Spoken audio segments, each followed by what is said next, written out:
Ang pangalan ko ay Tala Santos. 29 taong gulang ako. 2 araw na ang nakararaan. Tumawag ang nanay ko para sabihing hindi ako imbitado sa aming taunang salu-salo ng pamilya. Hindi dahil sa conflict sa schedule, hindi dahil sa biyahe, kundi dahil darating ang bagong mayamang boyfriend ng kapatid ko para makilala ang pamilya at ang presensya ko raw ay magbibigay ng hiya sa kanya. Ginugol ko ang buong buhay ko bilang taga-ayos ng mesa, tagahugas ng pinggan, at umaalis bago magimagas para ang kapatid ko ang bumida. Akala ko nagiging mabuting anak ako. Yun pala, nagiging kumbinyente lang ako. Ang nangyari kinabukasan pagkatapos ngang salu-salo, nang ang parehong boyfriend na yon ay kumatok sa pinto ko, ang nagpabago sa lahat ng pinaniniwalaan ng pamilya ko tungkol sa akin at tungkol sa kanilang sarili. Bago ko kayo ibalik sa tawag na yon sa telepono, kung ang kwentong ito ay tumutugma sa inyo, pakipindot ang like at subscribe, pero kung talagang nararamdaman niyo lang ang koneksyon dito, at kung nanonood kayo ngayon, ilagay ang inyong lokasyon at lokal na oras sa mga komento. Gusto kong malaman kung nasaan kayo. Ngayon, hayaan niyong ibalik ko kayo nung nakaraang Martes ng gabi, ang gabi kung saan ang tawak ng nay ko ay bumasak sa isang bagay na nakasara ng mahigpit sa loob ng 29 na taon. Bawat taon ng salu-salo sa bahay ng mga Santos ay tumatakbo sa isang sistema. Ang nanay ko, si Elena, ay nagsisimulang makplano, drilling hubako ang raw, ang menu, ang centerpiece, ang ayos ng upuan, lahat kalibrado para mapahanga kung sinumang kapitbahay, pinsan, o kaibigan sa simbahan ang imbitado niya sa taong iyon. Sa aming maliit na bayan sa labas ng Bulacan, ang salu-salo sa mga Santos ay isang malaking kaganapan. Pinag-usapan ito ng tao sa palengke. Pinag-usapan ito sa munisipyo. At bawat taon, ako ang gumagawa para mangyari ito. Dumadating ako ng alas 6 ng umaga. Nagbabalat akong patatas. Nakmamarinada ako ng lahon manok. Nililinis ko ang mga kubyertos na ginagamit lang ni nanay isang beses sa isang taon. Nakayos ako ng mga bulaklak. Minamap ko ang sahig ng kusina ng 2 beses. Una bago dumating ang mga bisita. At pangalawa pagkatapos may makatapon ng inumin.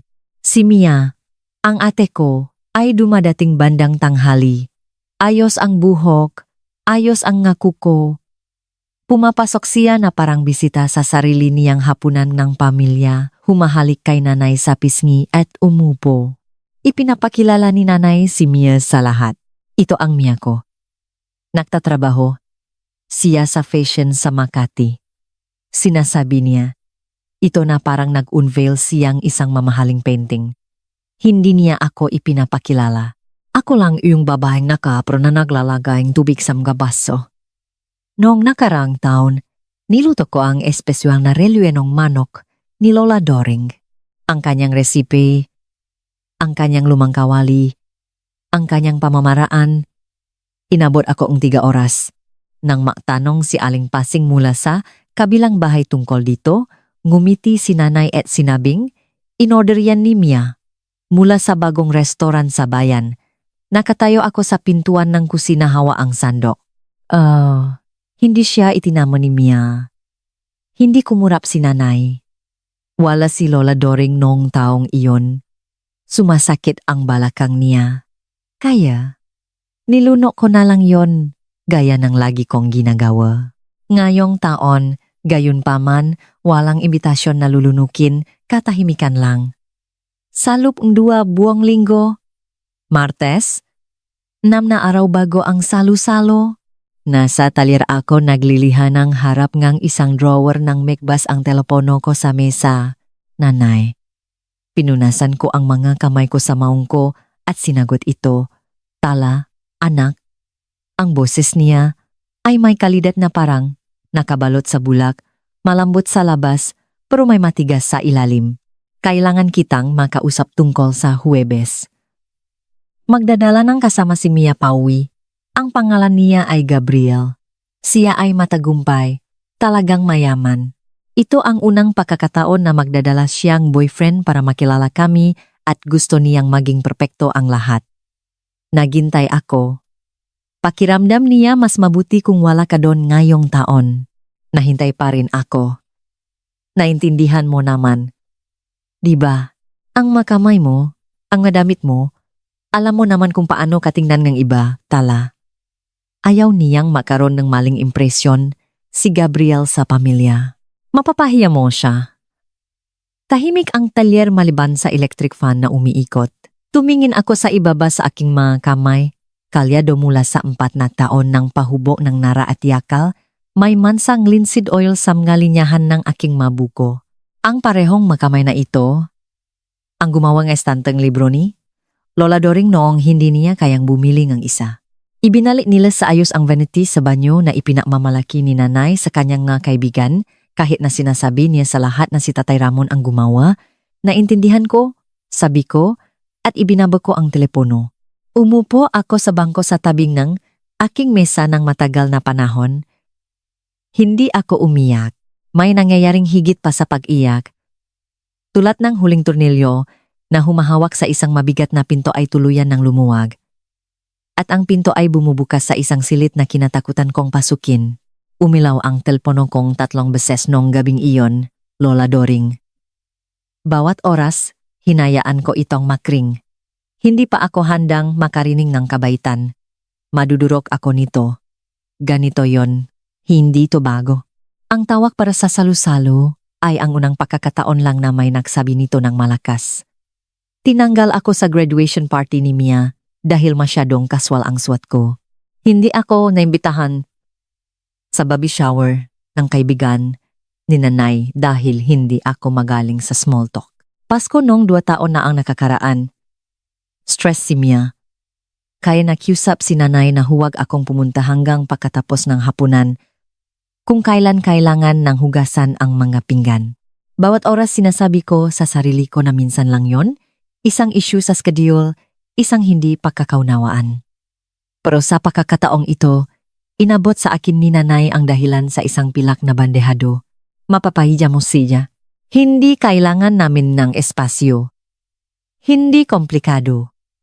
Kundi ikaw mismo, ang kung sino ka, ay isang problema. At kung mananatili akong tahimik ulit, kung tumango ako at lumit at sumipot sa susunod na kailangan nilang mag-ayos ang mesa, hindi lang ako magiging invisible.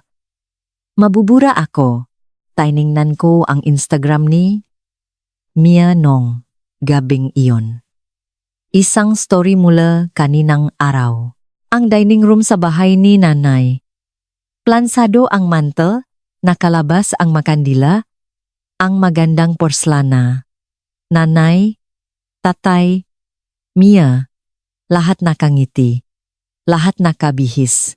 Ang caption ay nagsasabing, naghahanda ang bahay para sa aming espesyal na bisita. Family first. Family first. Binilang ko ang mga mukha sa larawan. 3, dapat ay 4. Muntik ko nang i-text si Mia. Muntik na akong mag-type gaya ng talaga. O hindi mo man lang masabi sa akin mismo. Pero ibinaba ko ang telepono. Dahil ang tanong na talagang mahalaga ay hindi kung bakit hindi nila ako inimbita. Ang tanong ay, sino ang boyfriend na ito na handang burahin ng buong pamilya ko ang isang anak para sa kanya? Malalaman ko rin sa lalong madaling panahon, hindi nga lang sa paraang inaasahan ng sinuman sa amin. Miyerkules ng umaga, nagmaneho ako papunta sa palengke at bumili ng isang maliit na lechon manok, isang supot ng patatas, at isang butangang alak. Salu-salo para sa isa. Ang kahera? Si Rita? Nakilala ako mula noong nakabraces pa ako, ay tumingin sa basket ko at nagsabing, hindi ka pupunta sa mama mo ngayong taon. Bushi, sabi ko, ngumiti at umalis. Nung gabing iyon, tumawag ulit si Lola Doring. Sa pagkakataong ito sinagot ko na, Tala Maria Santos. Buong pangalan. Hindi magandang senyales. Sinabi ng nanay mo na hindi ka darating sa Huwebes. Sabi niya busy ka. Busy ako. Lola. Katahimikan. Ang uringang katahimikan na tanging isang 78 anyos, na babae na nagpalaki ng 3 anak, naglibing ang asawa, at nakaligtas sa operasyon sa balakang ang makakagawa, matanda na ako. Tala, hindi bingi at hindi bulag, pinagdikit ko ang aking makalabi. Pumunta ka dito sa Sabado. Hindi ito pakiusap. Opo. Lola, pagkababa kong telepono, naglakad ako papasok sa toyer. Ang malaking proyekto ay nasa gitnang sahig. Isang dining table at 8 upuan. Purong nara, dovetail joints. 6 na buwan ng buhay ko na halos tapos na. Ang kliyente, Catalina Interiors, ay umorder nito sa pamamagitan ng kanilang project manager. Hindi ko pa nakikilala ang may-ari. Nagpalitan lang ng specs at sketches sa pamamagitan ng isang babaeng nang nanggalang Dina.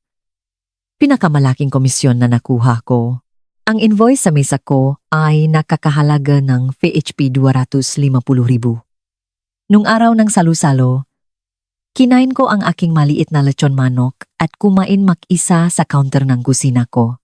Pagkatapos ay pumunta ako sa talyer at idinaan ang aking kamay sa tabletop na binuo ko para sa hapunan ng pamilya ng ibang tao, 8 upuan. Puwang para sa lahat. Bayernes ng umaga. 7:45. Tumunok ang doorbell ko. Binuksan ko ang pinto na nakapambahay at t-shirt. Hawak pa rin ang kape. Nakatayo. Si nanay sa beranda. Walang pagbati. Walang happy belated na salu-salo. Basta, bakit hindi mo sinasagot ang telepono mo kagabi? Sa likuran niya, si Tatay Ramon, nakalagay ang makamay sa bulsa ng jacket, nakatitig sa welcome mat na parang may utang ito sa kanya. At sa likuran nila, si Mia, mahigpit ang panga, ang mga mata ay palipat-lipat ng tingin. Sa tabi niya ay nakatayo ang isang lalaking hindi ko pa nakita. Matangkad, maitim ang buhok, may suot na mukhang mas mahal pa sa sasakyan ko. Siya lang ang hindi mukhang galit. Mukha siyang mausisa. Tuloy kayo, sabi ko, dahil yon ang ginagawa mo kapag ang pamilya mo ay sumipot ng walang pasabi. Kahit na nakalimutan nilang nag-e-exist ka, 48 oras na ang nakakaraan, pumasok sila. Sinuri ni nanay ang salako na parang nag-apprise siya ng crime scene. Nanatiling malapit si Mia sa lalaki. Si Gabriel. Sa palagay ko, gusto ni Gabriel na bumisita sa isang woodworking shop sa bayan. Sabi ni nanay, ang boses niya ay pilit na kaswal. Nabanggit ni Mia na baka alam mo kung nasaan yon. Tumingin ako kay Mia. Tumingin siya sa sahig. Aling shop? Tanong ko. Santos Woodcraft, sabi ni Gabriel, sa Nara Street. Ibinaba ko ang kape ko. Shop ko yon. Sabi ko, 4 na taon na. Ang kwarto ay naging napakatahimik. Bumuka ang bibig ni nanay, pagkatapos ay sumara. Humikpit ang kamay ni Mia sa braso ni Gabriel. Tumingin si tatay mula sa welcome mat sa unang pagkakataon. Lumingon si Gabriel kay Mia, pagkatapos ay bumalik sa akin, pagkatapos ay bumalik kay Mia. Sabi mo ang kapatid mo ay nakatira sa ibang probinsya. Ang boses ni Mia ay lumabas na manipis at mabilis. Ito ay komplikado. Hindi naman talaga komplikado. At alam, yon ngang bawat tao sa kwartong iyon. Humakbang pa, si Gabriel papasok sa sala. Ang kanyang mamata ay gumalaw sa madingding, lakpas sa naka-frame na larawan ng isang cherry credenza na binuo ko 2 taon na ang nakakaraan, lagpas sa black and white na larawan. Ni Lola Doring at ako na nakatayo sa tabi ng kanyang tapos na estante ng libro, lagpas sa malit. Nakaratula sa tabi ng pinto na nagsasabing Santos Woodcraft ay tinatag 2022. Santos Woodcraft, dahan-dahan niyang sinabi, "Ikaw yon, ako yon." Lumingon siya kay Mia. Sabi mo sa akin, wala kang kapatid sa bayang ito. Gabriel, pwede bang huwag natin itong gawin dito? Tumataas ang boses ni Mia. Ang kamay niya ay nakahawak pa rin sa braso nito. Hindi niya ito inalis, pero hindi rin siya lumapit. Sumingit si nanay. Gabriel, si Tala ay gumagawa lang counting hobby work sa likod. Wala lang yon. Gnang. Santos. Ang boses ni Gabriel ay magalang, mahinahon. Ang boses nga. Isang lalaking namumuno sa mapulong at nagtatanggal ng mga tao ng malumanay. Sinusubukan kong makilala ang artisan na ito sa loop ng 6 na buwan. Ang project manager ko ang humahawak ng lahat, pero gusto kong makita ang talyer mula nung nag-order kami. Kumurap si nanay. 6 na buwan, sabi niya. Nagpagawa kami ng custom dining table at mga upuan. Purong nara, hand-cut joinery. Si Dina, ang PM ko, ay naksabing ang craftsmanship ay ang pinakamahusay na nakita niya sa isang dekada. Walang naksalita. Sa kusina, tumuno ang coffee maker ko, pinanot ko ang pababagongang expression ni nanay. Pakalito muna. Pagkatapos ay isang bagay na mas mahipit. Hindi niya alam ang tungkol sa Catalina Interiors. Hindi niya alam ang tungkol sa anumang bagay dahil hindi siya nagtanong kailanman. Sa Nelia na taon ni pagpapatakpo ni shop, ni minsan ay hindi pumasok si nanay sa pinto. Tumingin sa akin si Gabriel. Pwede ko bang makita ang talyer mo? Tinitigan ko siya saglit. Pagkatapos ay tumango. Sumunod ka sa akin. Ang talyer ay nasa likod ng bahay. Isang dating garahe na may hilarangang matataas na bintana sa timok na pader. Nang buksan ko ang dobleng pinto, bumuhos ang liwanag ng umaga sa konkretong sahig. Tinatamaan ang makusot na lumulutang pa rin sa hangin mula sa trabaho kahapon. Huminto si Gabriel sa pintuan. Ang mesa ay nakaupo sa gitnang silid. 8 talampakan ang haba. Purong itim na nara. Ang butil ay tumatakbo sa malinis na walang putol na linya mula sa isang dulo hanggang sa kabila. Ang mapa ay may banayat na tupper na hinubok ko ng libre, walang template. Sa paligid nito, 6 sa 8 upuan ang tapos na. Ang natitirang 2 ay nakaklem sa malayong bangko. Naglakat siya papunta sa mesa nang walang salita, idinaan ang kanyang nga daliri sa gilid, yumuko at sinuri ang joinery, ang nga dovetail kung saan ang apron ay nakatakpo sa mga paa. Tumayo siya ulit. Akin ito. Tahimik niyang sinabi. Ito ang order ng Catalina. Sumulyap ako sa invoice na nakapin sa corkboard sa itaas ng aking bangko. Catalina Interiors. Dining set. Custom commission. Tumingin ako kay Gabriel. Pagkatapos ay bumalik sa invoice. Nagtugma ang mga piraso. Ikaw ang Catalina Interiors. Sabi ko, ako ang Catalina Interiors at ikaw ang gumagawa ng dining table ko. Sa likuran namin, sa pintuan, nakatayo sila nanay at Mia na makadikit ang balikat. Namumutla ang mukha ni nanay. Hindi puti dahil sa hiya, kundi ang kulay ng isang taong nanonot ng isang gusaling itinayo nila na nagsisimulang tumagilid. Nakatitik si Mia sa mesa na parang hindi pa siya nakakitang kahoy nun. Si tatay ay nanatilingang isang hakbang sa likuran nila. Nakatingin siya sa akin gayunpaman, hindi sa mesa, hindi kay Gabriel, sa akin, at sa mukha niya. Ay mayroong isang bagay na hindi ko nakita sa loob ng maraming taon. Maring ito ay pakilala. Okay? Kailangan kong huminto dito saglit. Nakatayo sa talyer na iyon, pinapanot si Gabriel na idinadaan ang kanyang kamay sa aking dining table, ang isa na ginugol ko 6 na buwan sa pahubok ng bawat dugtungan, habang ang aking ina ay nakatayo sa likuran niya na may ekspresyon ng isang taong kalulon lang ng kanyang sariling kasinungalingan. Iyon ang unang pagkakataon na may nagbago sa loop ko. Ang makamay ko, ang parehong makamay na sinabi ni nanay, na magpapahiya kay Mia, ang parehong makamay na masyadong magaspang para sa isang mesa ng hapunan ng pamilya, ang mga kamay na iyon, ang dahilan kung bakit nakmaneho ang lalaking ito sa buong bayan sa umaga pagkatapos ng holiday. Kung nasabihan ka na hindi ka sapat ng mga taong, dapat ay unang nakakita sa iyo makiwan ng fire emoji sa mga komento. Nakikita ko ang bawat isa. Ngayon, hayaan niyong sabihin ko sa inyo ang nangyari sunod. Dahil ang talyer ay simula pa lamang. Pagbalik sa loob, iba na si Gabriel. Hindi galit, nagre-recalibrate. Alam ko ang hitsurang yon. Nararamdaman ko rin yon kapag ang isang sukat ay malingang isang 16 ng 1 pulgada at ang buong disenyo ay nagbabago. Umupo siya sa aking mesa sa kusina. Ang ginawa ko mula sa reclaim pine 3 taon na ang nakakaraan at nakipag-usap tungkol sa trabaho, direksyon ng butil, mga teknik sa papapatuyo, kung saan ako kumukuha ng aking nara. Ang kanyang natanong ay tiyak, may kaalaman, hindi ito small talk, ito ay isang lalaking nakakaunawa sa material. Sinagot ko ang bawat isa sa paraang sinasagot ko ang mga email ni Dina. Maikli, tumpak, walang fila. Pagkatapos ay bumaling siya.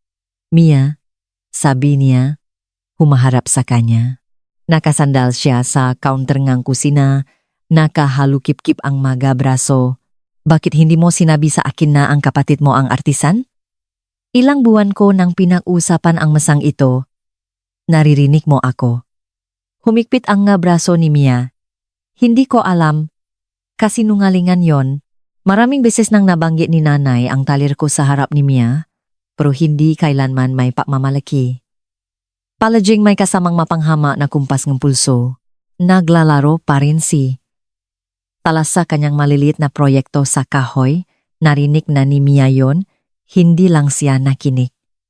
Pumasok si nanay para sumagip. Hindi naman talaga pinausapan ni Tala ang trabaho sa mahapunan ng pamilya. Si Gabriel, kalmado pa rin, mahinahon pa rin, wala siya sa hapunan ng pamilya. Ang pangungusap ay nanatili sa silid tulad ng isang bato na nahulog sa tahimik na tubig. Walang gumagalaw, walang pumulot nito. Gumalaw ang bibig ni nanay sandali, ang reflex na simula ng isang depensa na hindi niya matapos. Dahil ang depensa ay hindi namin siya inimbita at hindi niya pwedeng sabihin yon ng malakas. Hindi sa lalaking ito. Hindi pa katapos ng lahat ng ginawa niya para mapahanga siya. Pinanot siya ni Gabriel. Matiyaga, naghihintay. Hindi niya pinuno ang katahimikan. Sa unang pagkakataon sa kanyang buhay, hinila ni Mia si Gabriel papunta sa pasilyo. Hindi gaanong malayo para hindi marinig. Hindi ganun kalaki ang bahay ko. Baby, nakakailang ito. Pwede bang umalis na tayo? Ipapaliwanag ko ang lahat mamaya. Ipaliwanag ang ano? Eksakto? Si Tala at ako. Mayroon kaming komplikadong relasyon. Iba siya. Pinili niya ang buhay na ito. Sinabi niya ang buhay na ito sa paraang sinasabi ng isang tao ang kapitbahayan na iyon nakahiwalay, mas mababa, isang lugar na dinadaanan mo lang. Lumingon si Gabriel pabalik sa pintong talyer. Sa pamamagitan ng bintana, makikita mo ang mesa, ang nga upuan, ang pader nga hand tools, mga pait, katam, marking goggles, bawat isa ay nakasabit ng may katumbakan. Ang ma-technical na drawing na nakapin sa itaas ng bangko. Hindi ito isang hobby shed, ito ay isang production studio. Pinili niya ito, inulit ni Gabriel. Pwede bang umalis na lang tayo? Hinihila na ni nanay ang manggas ni tatay. Dapat na tayong umalis. Hindi ito. Tumuno ang telepono ko. Tiningnan ko ang screen. Lola Doring. Sinagot ko, Tala? Ang boses ni Lola. Matalas gaya ang finish nail. Kakaiba ang boses mo. May tao ba diyan? Ang buong pamilya. Sa totoo lang, isang paginto, pagkatapos ay napakatahimik. Sa wakas, hindi ko alam kung ano ang ibig niyang sabihin. Hindi pa, papunta na ako diyan, sabi niya. Lola, ang balakang mo, si Tita Marga. Sa kabilang bahay ay may sasakyan at walang ginagawa. Nariyan ako sa loob ng 40 minuto. Ibinaba niya bago ako makatuto. Ibinalik ko ang telepono sa bulsa ko at tiningnan ang 4 na taong nakatayo sa kusina ko. Si nanay na nakaset ang panga. Si Mia na may maskarang nagbabantang tumulo. Si tatay na sinusuri ang green pattern ng aking mesa sa kusina na parang hawak nito ang masagot sa lahat. At si Gabriel na nakatayo hiwalay sa kanilang lahat. Pinapanood ang pamilyang akala niya ay kilala niya na nag-ayos ng sarili sa real time. Walang umaalis, hindi pa. Lumipat kami sa sala, hindi dahil sa kasunduan, kundi dahil sa gravity. Umupo ang matao kapag hindi nila alam ang gagawin sa kanilang sarili. Kinuha ni nanay ang armchair, ipinosisyon ang sarili na parang namumuno siya sa isang pulong ng komite. Nakilala ko ang postura. Imanehe na niya ito. Gabriel. Ginamit niya ang kanyang mainit na boses. Ang boses na inipon niya para sa mga bisita. Gusto kong maintindihan mo. Si Tala ay napakatalino sa kanyang sariling paraan. Proud. Kaming lahat sa kanya. Pero kahapon ay isang espesyal na okasyon. Gusto naming nakatuon ito kay Mia at naintindihan yon ni Tala. Humilig si Gabriel pasulong. Naintindihan ang ano? Eksakto? Na mas mabuti para sa lahat kung siya ay lumayo. Hindi ko sasabihin ng ganun. Paano mo sasabihin? Nabasag ang composure ni nanay. Isang hairline fracture lang. Gabriel. Ginugol ko ang 30 taon sa pagpapanatili ng pamilyang ito na magkasama. Alam ko kung ano ang gumagana at kung ano ang hindi. At kapag ang anak mo ay may makikilalang importanteng tao, huminto siya, nahuli ang sarili, napagtanto na ang importanteng tao ay nakaupo tiga talampakan ang layo na nakatitik sa kanya. Hindi kumurap si Gabriel. Santos, ako ang importanteng bisita. At ang taong pinakagusto kong makilala sa bayang ito, tila ay hindi imbitado sa hapunan. Tinakpan ni Mia ang kanyang bibig. Hindi dahil sa gulat, kundi sa damage control. Nakakalkula siya, mabilis, sinusubukang hanapin ang anggulo na magpapawala dito. Nakaupo si tatay sa sulok ng sopa. Hindi pa siya nagsasalita simula nang dumating siya. Ang kanyang makamay ay makaklasp sa pagitan ng kanyang matuhod. Mukha siyang isang taong nakaupo ng eksakto ng ganon sa loob ng 30 taon. At nakatayo ako sa may bintana. Pinapanood ang lahat ng ito sa parehong paraan na. Lagi kong pinapanood ang aking pamilya na mag-perform mula sa mga gilid, mula sa pintuan, mula sa kusina, sa pagkataong ito lang. May nakapansin na nakatayo ako doon. Dumating ang aluha tapat sa oras. Nangingini ang baba ni Mia. Napuno ang kanyang mga mata. Idiniin niya ang kanyang palat sa kanyang dibdib na parang may hawak siyang babasagin. Nakita ko na ang palabas na ito sa bawat krisis ng pamilya simula nung 16 siya. Ang away kay tatay tungkol sa kotse. Ang oras na na-max out niya ang credit card ni nanay. Ang argumento tungkol sa paglipat sa Makati. Umiyak si Mia, umaalo si nanay, ang lahat ng iba ay nagiging problema. Hindi mo naiintindihan kung ano ang pakiramdam, sabi ni Mia, ang boses ay nababasak ng maganda. Lumaki kasama ang isang tao na laging iba. Ako ay, para protektahan ang lahat. Sinusubukan kong siguraduhin na magiging mayos ang hapunan. Tumawid si nanay sa silid at inakbayan si Mia, dun mismo, sa sala ko, sa bahay ko. Inaalo ang taong bumura sa akin. Kita mo? Sabi ni nanay, humaharap sa akin. Ito ang nangyayari. Tala, lagi kang gumagawa ng problema. Naramdaman ko ang paktaman nito. 29 na taon ng pangungusap na yon at tumatama pa rin ito. Pero sa unang pagkakataon, pinanot ko rin itong tumama mula sa labas. Dahil nanonood si Gabriel at pinapano ni tatay, si Gabriel namanod. At sa katahimikan na sumunod sa akusasyon ni nanay, nakita ko ang isang bagay na hindi ko pa nakita sa koreografiya ng pamilyang ito nun. Isang saksi, isang tao sa labas ng sistema. Isang tao na hindi si nanay natanggapin na ang maluha ni Mia ay nangahulugang tapos na ang usapan. Isang tao na hindi alam ang script, tumingin si Gabriel kay Mia. Tumingin kay nanay. Tumingin sa akin. Ang kanyang ekspresyon ay hindi awa, hindi rin simpatiya. Ito ay kalinawan. Naku-compute siya at masasabi kong ang nga numero ay hindi na add up sa paraang kailangan ni Mia. Ayun na. Ang script. 29 na taon ng parehong script. Pero sa pagkataong ito, may isang tao sa audience na hindi bumili ng tiket. Tumayo si Gabriel. Hindi niya itinaas ang boses niya. Hindi gumesture. Basta tumayo lang sa paraan. Nege paktayo ne mege alalaki kapag nakagawa. Na sila nege desisyon at tapos nasa paghihintay na ibigay ito. Mia.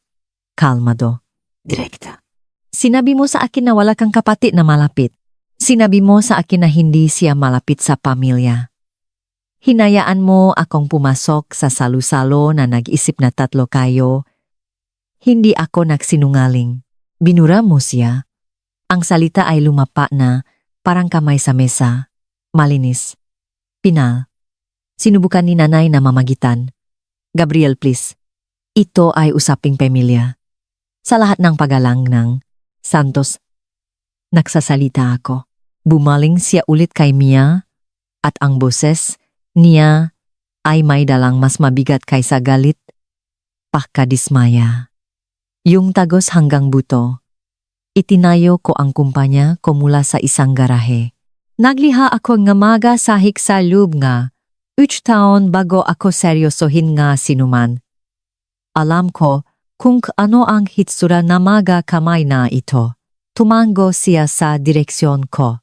Alam ko kung ano ang halaga para makabuo ng isang bagay na tutugamit ang maito. Huminto siya. Hinayaan ang silit na makahabol. At hiniling mo sa pamilya mo na itago ang nag-isang tao sa bahay na ito na talagang gumagawa ng mabagay gamit ang kanyang makamay dahil ikinahihiya mo siya. Ibinuka ni Mia ang kanyang bibig. Walang lumabas. Gumalaw. Si tatay sa sopa. Nakatitig siya kay Gabriel na parang isang taong nakikita ang kanyang sariling katahimikan na inilalarawan pabalik sa kanya ng isang estranghero. Ang braso ni nanay ay nahulog mula sa balikat ni Mia. Nakatayo siya mag-isa ngayon. Sa gitna ng salako. Tinanggalan ng naratibong ginugol niya ng madekada sa pagpapakinis. Ang mapamahal na ina, ang proud na pamilya, ang well-curated na buhay. Wala akong sinabi, hindi kailangan. Ang katahimikan ang gumagawa ngahat ng trabaho at sa isang pagkakataon, hindi ako ang nakaupo sa loop nito mag-isa. Humakbang ako palayo sa bintana. Nanay, ang boses ko ay matatak. Napraktis ko ang pangungusap na ito nang hindi ko alam. Sa bawat oras na kinagat ko ang dila ko, sa bawat oras na nilunok ko ang isang sagot, ang mga salita ay nabubuo sa kung saan sa ilalim. Kailangan mong marinig ito. Tala, hindi ngayon. Ngayon. Tumahimik siya. Ako ang taga-ayos ang mesa tuwing salusalo. Ako ang nagluto. Ako ang naglinis. Umalis ako bago magimagas para makuha ni Mia ang atensyon. At ginawa ko yon dahil ayaw kong makita ni Lola Doring na nakakawata-wata ang pamilyang ito. Humikpit ang panga ni nanay. Tumingin si Mia sa sahig. Pero kahapon, hindi niyo lang ako iniwan. Sinabi niyo sa akin na isang kahihiyan ako, na ang makamay ko, ang makamay na ito, ay sisira sa gabi ni Mia. Itinaas ko sila. Pareho. Kalyado. May mga hiwa. May mansang walnut oil. Ang parehong makamay na pinakinabangan ng lahat sa silit na ito at walang sinuman ang kumilala. Hindi ako galit, nanay. Tapos na ako. Tapos na sa ano? Tapos na sa pagpaperform? Tapos na sa pagiging taong humahawa ng lahat ng makasama at itinatago kapag may bisita. Tumingin ako kay tatay. Kailangan kong magsalita ka. Sa loob ng 29 na taon, tatay. Kahit ano, sinalubong niya ang nga mata ko. Ang kanya ay basa. Ibinuka niya ang kanyang bibig at isinara ulit. Klasikong Ramon Santos. Mahal ko ang pamilyang ito, sabi ko. Pero hindi ako upo sa isang mesa kung saan kailangan ko pangang pahintulot para umiral. Pinigil ng silit ang pahinga nito. Pagkatapos, ang tunongang graba sa driveway. Isang pintongang kotse. Ang mabagal na tapik nga. Isang tungkot sa mga hagbang sa harap. Alam ko ang ritmong yon. Alam ngang lahat sa silit ang ritmong yon. Nandito na si Lola Doring. At hindi siya kumatok. Gusto kong huminto dito. Sandali lang. Ang linyang yon. Hindi ako upo sa isang mesa kung saan kailangan ko pang pahintulot para umiral. Hindi ko yon ni-rehearse. Galing yon sa 29 na taon ng ganilunok na salita. At ang hitsura sa mukha ng tatay ko nang tumama ito. Ang hitsurang yon ng isang taong naririnig ang kanyang sariling kabiguan na inilarawan sa isang solong pangungusap. Dadalhin ko yon sa buong buhay ko. Kung kinailangan mo nang magsabi ng ganun sa sarili mong pamilya, isang bagay na mas masakit sa iyo kaysa sa kanila, nakikita kita. I type ang nakikita kita sa mga komento. Dahil kailangan ng ilan sa atin na marinig yon ngayon. Ngayon, hayaan niyong sabihin ko sa inyo ang tungkol sa pagpasok ni Lola Doring sa pintong yon. Bumukas ang pinto at pumasok si Dorothy Santos na parang pag-ari niya, ang bawat silit na pinasok niya. 78 taong gulang. Isang tungkot sa isang kamay. Ang kanyang magandang damit pang simbahan ay nakabutones hanggang kwelyo. Sa likuran niya, kumaway si Tita Marga mula sa kabilang bahay ng isang beses at inatras ang kotse palabas ng driveway. Matalinong babay, alam niya kung kailan alis. Sinuri ni Lola Doring ang silit. Si Elena sa may armchair. Nakahalukip-kip. Si Mia na may mga bakas ng masyara sa makabilang pisngi. Si tatay sa sopa, ang makamay ay nakabuhol pa rin sa pagitan ng kanyang matuhot. Si Gabriel malapit sa pasilyo, nakatayo ng bahagyang hiwalay sa kanilang lahat. Ako sa gitna. Bueno, sabi ni Lola. Mukhang namiss ko ang salo-salo, pero dumating ako tepat sa oras para sa katotohanan. Walang tumawa. Walang dapat tumawa. Dumiretso siya sa akin. Kinuha ang nga kamay ko. Pareho, doon mismo. At itinaas ang nga ito ng eksakto kung paano ko itinaas ang nga ito kanina. Pero iba ang hawak ni Lola. Hindi ito depensibo. Ito ay proud.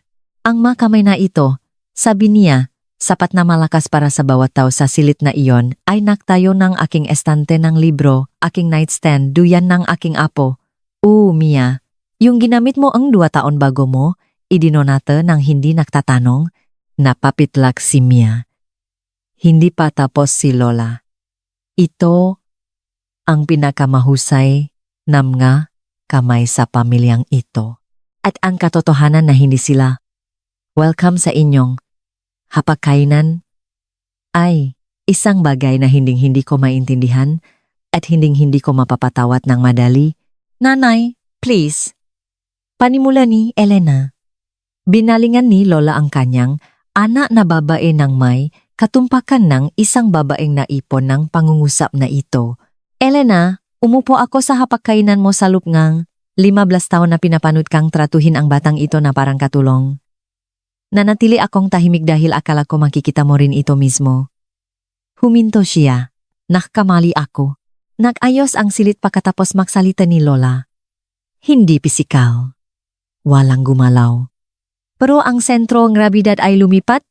Hindi na si nanay ang nagpapatakbo ng ex nang ito. Tumikhim si Gabriel. Tala, may utang akong apology sa iyo. Para saan? Wala akong ideya na sinabing girlfriend ko sa pamilya. Niya na ibukot ka, lalo na dahil sa akin. Hindi mo alam ko na ngayon. Lumingon siya kay Mia at bumaba ang boses niya. Hindi sa volume, kundi sa init. Sinabi mo sa akin na mapapahiya kita. Ang babaeng nagtatayo nga, PHP 250,000 na dining table para sa kumpanya ko ay mapapahiya ka. Tumama ang numero sa silid tulad ng kidlat sa isang tahimik na bukit. PHP 250,000. Sa isang sandali, walang huminga, bumuka ang ngalabi ni nanay. Ang kanyang nga mata ay tumingin sa akin, pagkatapos sa pinto ng talyer. Pagkatapos bumalik sa akin. Nakikita ko ang arithmetic na nangyayari sa likod ng kanyang mukha. Mga taon ng maliit na hobby ni Tala, na nadudurog. Tumingala si tatay. May isang bagay sa kanyang postura na tumuwit. Bahagya lang. Tulad ng isang taong nakarinig ng hatol. Ganyan. Maliit ang boses ni Mia. Ganyan kalaki ang halaga nun. Ganyan kalaki ang halagang talento, Mia. Sabi ni Gabriel. Hindi niya sinabi ng malupit. Sinabi niya ito sa paraan nga pagtatama ng isang tao sa isang fundamental na hindi pagkakaunawaan, malinaw. Walang kasiyahan. Hindi ako nag-react sa numero. Alam ko na kung ano ang halaga ng trabaho ko. Ako mismo ang nagpapresyo ngang bawat komisyon. Pero para sa pamilya ko, nakatayo sa bahay ko, sa harap ngang talyer ko, napapaligiran ng ebidensya ngang isang karera, na binaliwala nila sa loob ngang 4 na taon, ito ang unang pagkakataon na nakarinig sila na halaga na dolyar na nakakabit sa panggalang ko. Kinuha ni Gabriel ang kanyang coat mula sa likod ng upuan. Gusto kong makipausap tungkol sa negosyo sa iyo, Tala, ng hiwalay. Pagkatapos kay Mia, ikaw at ako kailangan din nating mag-usap. Pero hindi dito. Nabasak ang composer ni nanay. Katawa-tawa ito.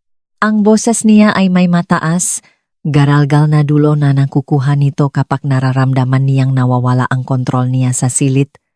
Tala, lagi mo na lang ginagawang tungkol sa iyo ang lahat.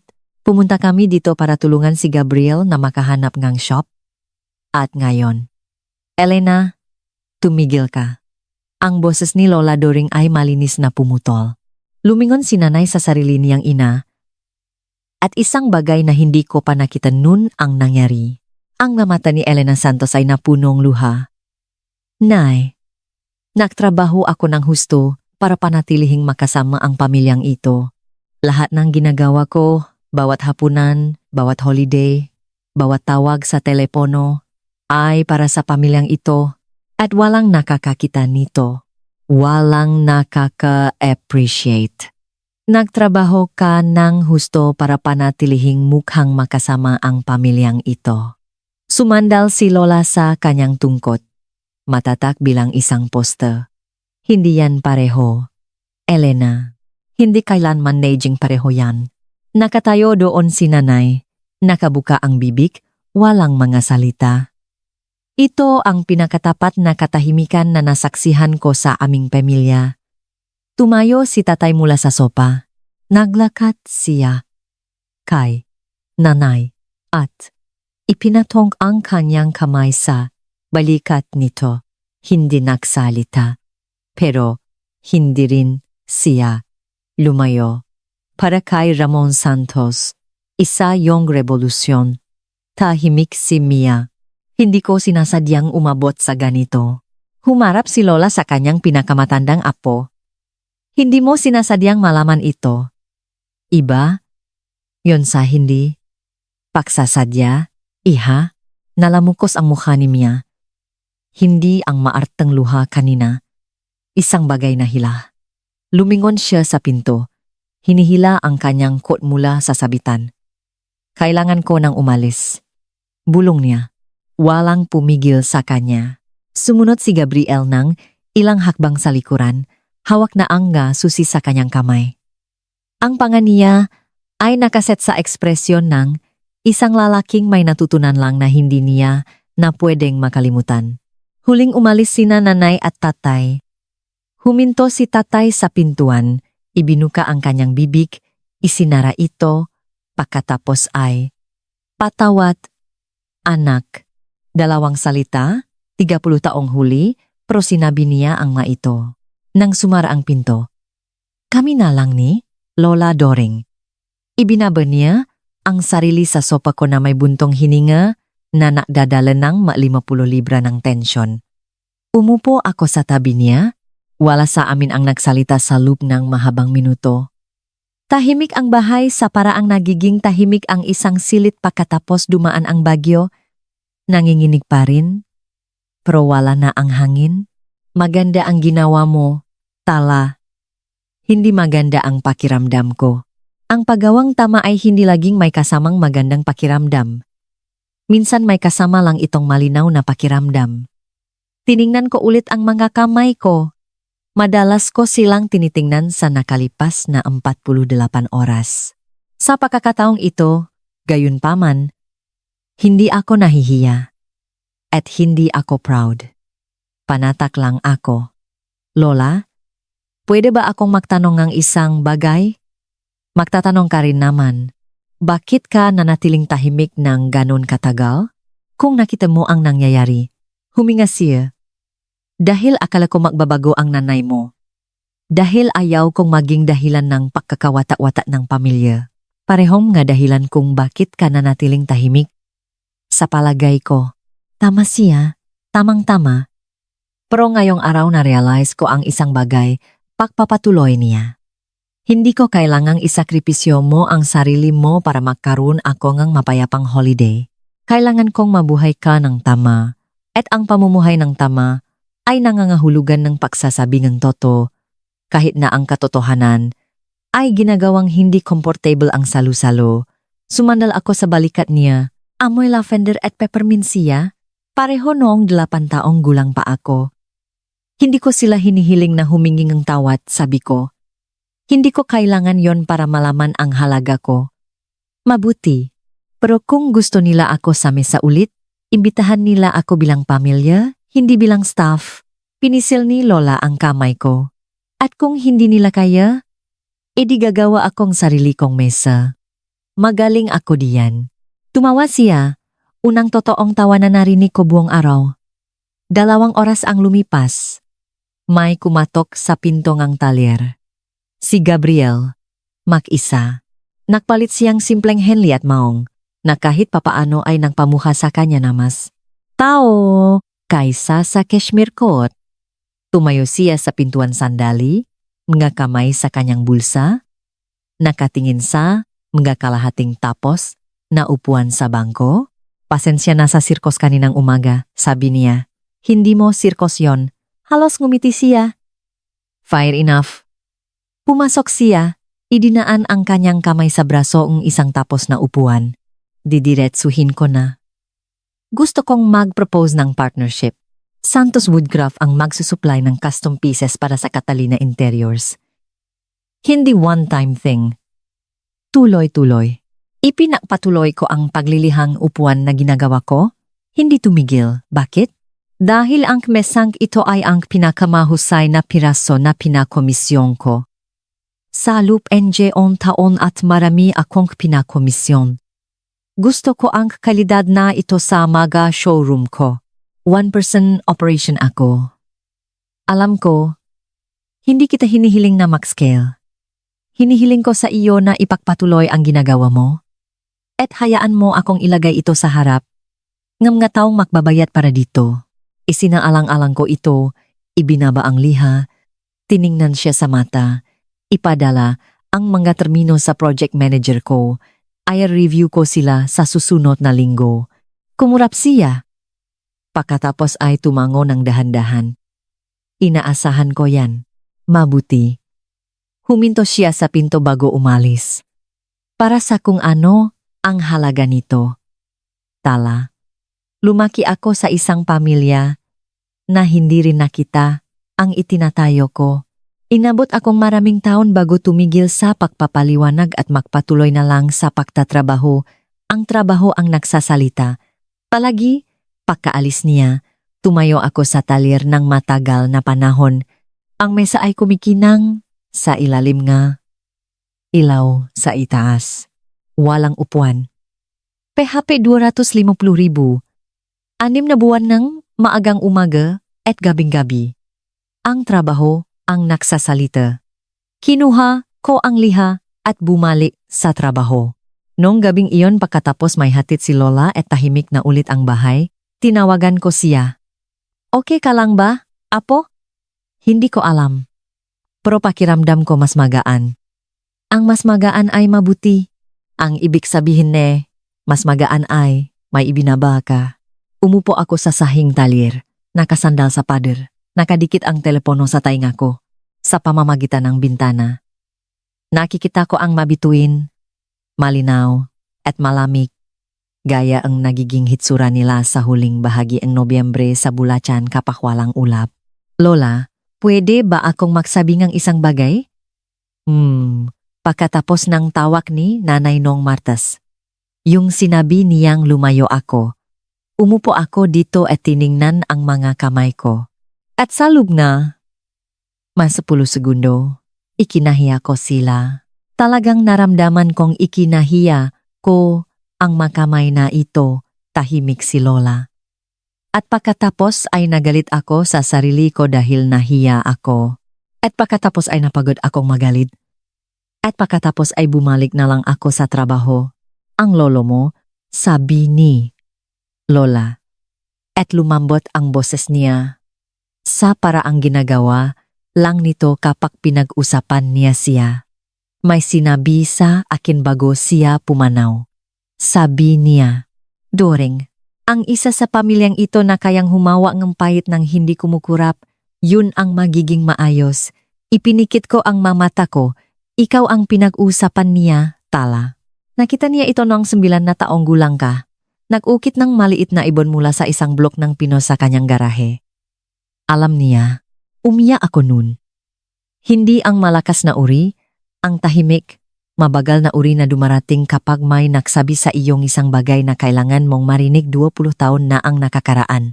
Hindi ko kailangang magsakripisyo ka para maging masaya ako, sabi ni Lola. Kailangan kong mabuhay ka ng tama. Sinabi mo na yan kanina. Ang ilang mabagay ay nakakahalaga ng pag-ulit. Kinabukasan ng umaga, 2 email ang naghihintay sa inbox ko. Ang unang email ay mula kay Dina sa Catalina Interiors. Isang partnership proposal, 6 na pahina, profesional na naka-format. Ay sinabi ko ito para sa Lunes. Ang pangalawa ay mula kay Tatay. Ang subject line ay nagbabasa. Mula kay Tatay. Para bang hindi ko makikilala ang pangalan niya. Tala, dapat may sinabi ako taon na ang nakakaraan. Hindi ako magaling dito. Mahal kang nanay mo, pero hindi ka niya nakikita. Gusto kong sabihin na hindi ko kasalanan yon, pero alam kong kasalanan ko dahil hindi ako nagsalita nung dapat sana. Pinanut kitang itayo ang shop na yan mula sa wala. Pinanut kitang maktrabaho ng 18 oras na araw. Pinanut kong bigyang buhay ang masang yun piraso-piraso at ni minsan hindi ko sinabi sa iyo na proud ako sa iyo, proud ako sa iyo. Palagi naman. Masyado lang akong tahimik, hindi ko alam kung mayos ko. Paang nasira. Pero gusto kong malaman mo na nakikita kita. Tala. Dapat sinabi ko yon sa hapagkainan. Dapat sinabi ko yon sa harap ngang nanay mo. Dapat sinabi ko yon sa bawat oras na hinihiling niya sa iyong tumabi para sumikat si Mia. Patawad, anak. Tatay. Binasa ko ito ngang 3 beses. Pagkatapos ay isinara ko ang laptop ko. Naglakad sa talyar. At kumuha nepahit. Hindi ako sumulat pabalik noong gabing iyon. Hindi dahil galit ako, kundi dahil kailangan kong makaroon ng kahulugan ang nasalita kapag ginawa ko. Ang mabilis na sagot ay magpapalaya sa kanya sa responsibilidad. Ang isang maingat na pinaisipang sagot ay maring talagang maksimulangang isang bagay na totoo. Kaya nagtrabaho ako sa paraang lagi kong ginagawa kapag kailangan kong mag-isip, gumagalaw ang kamay, nag-uri ang isip, nagtatambak ang kusot sa paligid ng bota ko. Ang ilang bagay ay nanganailangan ng oras. Muebles. Tiwala. Maama na natututong magsalita. Ibibigay ko sa kanya ang oras Pero hindi ko pupunan ang katahimikan niya para sa kanya. Hindi na ngayon. 2 linggo ang lumipas, ang balita ay nakarating sa pamamagitan ng karaniwang mga channel na sa isang bayan na ganito kalaki ay nangangahulugang dumaan ito sa karinderiya, sa parking lot ng simbahan at sa parlor sa loob ng humigit kumulang 72 oras. Tapos na sina Gabriel at Mia. Hindi isang malaking away, walang pampublikong eksena. Sinabi lang niya sa kanya, nang malinaw, na kailangan niya ngang isang taong hindi nagtatago ngang mabahagi ngang kanilang buhay. Bumalik si Mia sa Makati. Ginawang private ang kanyang Instagram. Tinawagan niya ako isang hapon ng Miyerkules. Nag-stain ako ng isang bangko para sa isang kliyente sa Cebu. Kasalanan mo. To, sabi niya, walang pagbati. Kung lumayo ka na lang sa nagayang hiningi ni nanay. Mia, magpo-propose na sana siya. Alam mo ba yon? Christmas Eve. Sinabi niya, sa akin pagkatapos, naming magiwalay. Christmas Eve, tala, at sinira mo yon, Mia.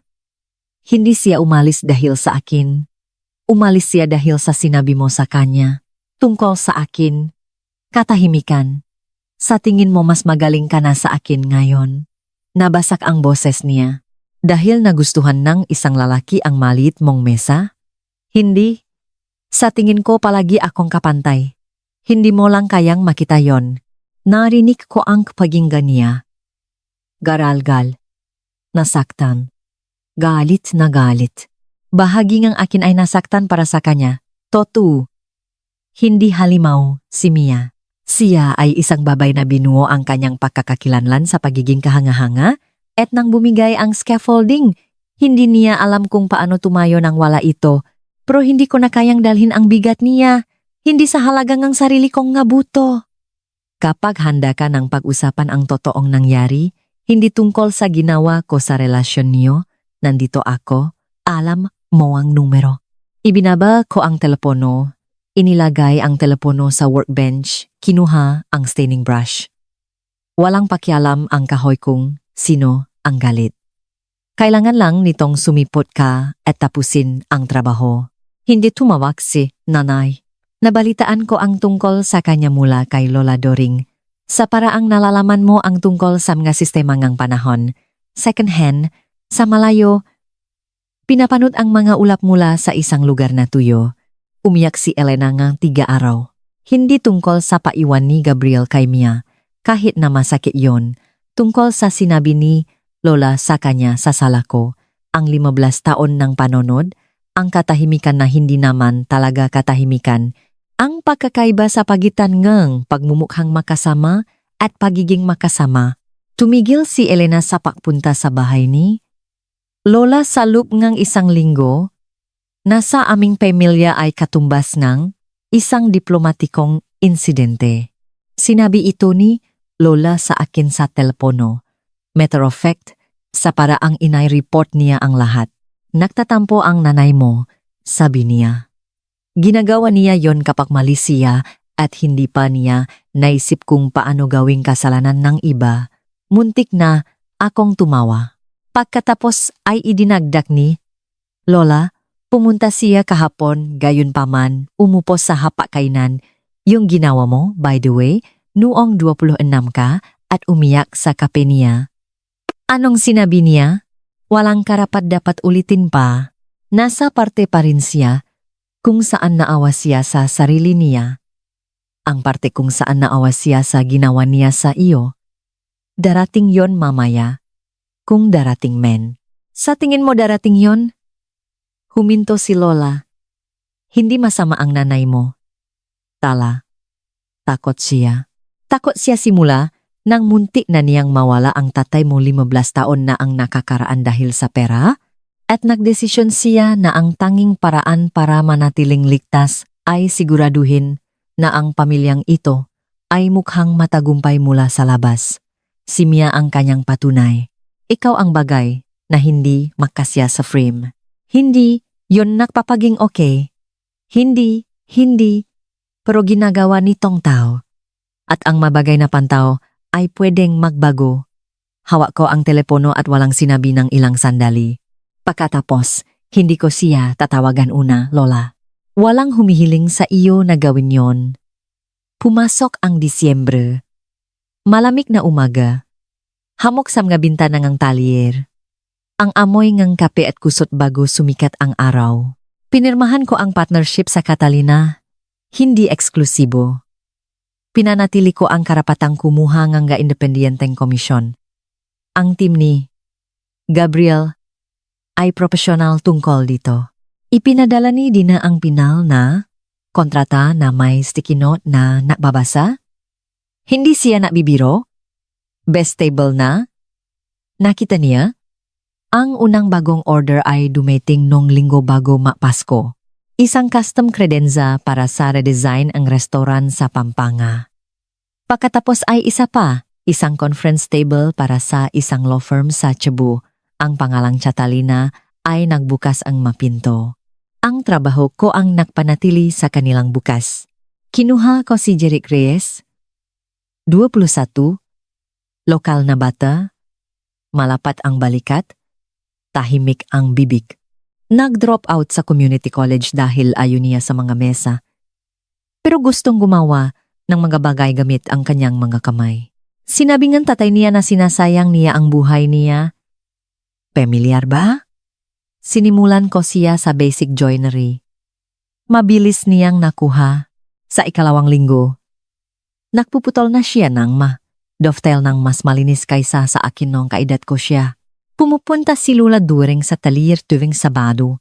Upo siya sa tumba-tumba na ginawa ko para sa kanya noong 2 Pasko na ang nakakaraan. May kumot sa kandungan, isang tasangang sa asa kamay, at pinapanot kaming magtrabaho. Minsan nakukuwento siya tungkol kay Lolo, ang proyektong ginawa niya, ang kliyenteng bumalik 30 taon na, ang lumipas para sabihing matibay pa rin ang muebles. Nakikinig si Jeric sa bawat salita. Hindi ako nakakuha ng fairy tale ending. Walang umiyak na pahingi ng tawat ng pamilya sa pinto. Walang hallmark moment kung saan sumipot si nanay na may dalang bulaklak at nagsabing mali siya. Pero nakakuha akong mas mabuti. Nakakuha akong kalinawan. Nakakuha akong talir na punong magandang kahoy at tapat na trabaho. Nakakuha ako ng Lola na nakakakita sa akin. Isang ama na natututong magsalita at isang mesa na sarili ko. Sapat na yon. Hayaan niyong kausapin ko kayo ng direkta sandali. Ginugol ko ang 29 na taon sa pag-isip na ang pananatiling tahimik ay katulad ng pagpapanatili ng kapayapaan. Na kung absorb ko lang ang mapanggahamak, babalewalain ang paboritismo. Sisipot ng maga at alis ng huli. Darating ang pagmamahal. Na balang araw, titingnan ako ni nanay sa paraang pagtingin niya kay Mia. Nasasabihin ni, tatay ng malakas ang inaasahan kong iniisip niya na ang pamilyang patuloy kong itinataguyod ay itataguyod din ako pabalik. Hindi ganun ang nangyari. Ang pananatiling tahimik ay hindi pagpapanatilingang kapayapaan. Ito ay pagpapanatilingang kanilang kaginhawaan sa halagangang sa akin. Hindi ko kinasusuklaman ang nga magulang ko. Hindi ko kinasusuklaman si Mia. Ang pagkamuhi sa kanila ay nangangahulugang kontrolado pa rin nila kung ano ang nararamdaman ko sa sarili ko. At nawalan nila ang kapangyarihang yon nung sandaling sinabi kong naintindihan ko at ibinaba ang telepono. Ang natututunan ko pa rin ay ito. Ang magkataong nagmamahal sa iyo ay hindi humihiling sa iyo na lumiit para magmukhang mas malaki ang iba. Hindi kanila itinatago kapag may bisita. Hindi nila sinusukat ang halaga mo sa kung gaano kakapresentableng tingnan sa hapagkainan. At kung gagawin nila, hindi mo utang sa kanila ang katahimikan mo. Hindi mo utang sa kanila ang pakawala mo. Hindi mo utang sa kanila ang isa pang salu-salo sa kusina habang inaako nila ang kredito para sa trabaho mo. Utang mo sa sarili mo ang katotohanan. Hindi ko sinasabing madali ito. Nakatayo sa sala ko. Sinasabi sa nanay ko natapos na ako. Matatak ang boses ko, pero nanginginig ang mga kamay ko. Ang pagtatakdang hangganan sa taong nagpalaki sa iyo ay parang pakputol ngang lubit habang inaakyat mo pa ito. Pero heto ang alam ko ngayon. Ang lupa ay palaging mas malapit kaysa sa iniisip ko at ang pagbagsak ay hindi nakasira sa akin. Ang katahimikan ang nakasira. Sa loob ng 29 na taon, muntik na akong sirain ng katahimikan. Kaya, heto na ang katayuan ng mga bagay. Nakikita ko si tatay tuwing Sabado. Nagmamaneho siyang 40 minuto papunta sa talyer ko, pumaparada sa graba at pumapasok sa loob.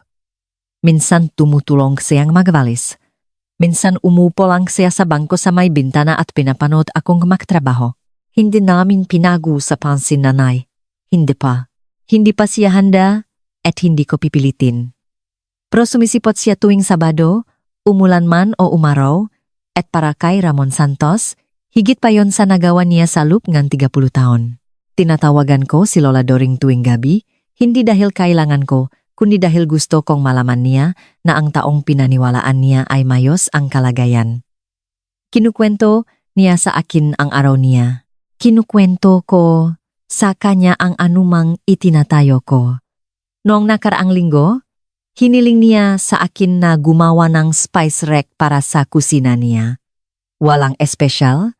Sabi niya, basta isang bagay na may makamay mo. Gumagamit ako ng cherry wood. Magugustuhan niya ito. Hindi pa tumatawag si nanay. Hindi ako naghihintay sa telepono. Kung gagawin niya, makikinig ako.